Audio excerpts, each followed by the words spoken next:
ഇന്ന് നമ്മളിവിടെ ഒരു മുട്ട എങ്ങനെ ഈസി ആയിട്ട് ഫ്രൈ ചെയ്യാൻ നോക്കാം. അതിനാവശ്യമായി വന്നിട്ടുള്ളത് ഒരു മുട്ട, മുളക് പൊടി, ഉപ്പ്.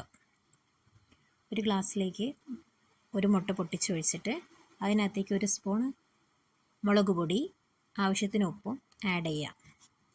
അതിനുശേഷം നന്നായിട്ട് മിക്സ് ചെയ്ത് കൊടുക്കണേ. എല്ലായിടത്തും എത്തണേ. നന്നായി മിക്സ് ചെയ്ത് കൊടുക്കുക. അതിനുശേഷം നമ്മൾ എന്ത് ചെയ്യുക, ഒരു പാൻ അടുപ്പത്ത് വെച്ചിട്ട് ചൂടായതിന് ശേഷം നമ്മൾ എണ്ണ ഒഴിച്ചു കൊടുക്കുക. വെളിച്ചെണ്ണയാണ് ഞാൻ ഒഴിച്ചു കൊടുത്തേക്കണേ. വെളിച്ചെണ്ണ ഒഴിച്ചു കൊടുക്കുക. എണ്ണ ചൂടായി വരണേ. എണ്ണ എല്ലായിടത്തും എത്താൻ വേണ്ടിയിട്ട് നമ്മളൊന്ന് ചുറ്റിച്ച് കൊടുക്കണേ. പാനിൽ എല്ലായിടത്തും ഒന്ന് ചുറ്റിച്ച് കൊടുക്കുക. എന്നിട്ട് നമ്മൾ മിക്സ് ചെയ്ത് വെച്ച മുട്ട അതിനകത്തേക്ക് ഒഴിച്ചു കൊടുക്കുക.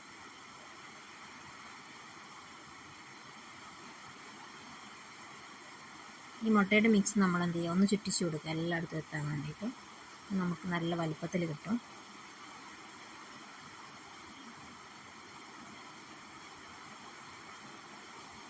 എന്നിട്ട് നമ്മൾ താഴ്ഭാഗം വെന്ത് വരുമ്പോൾ നമ്മൾ മറിച്ചിട്ട് കൊടുക്കണം.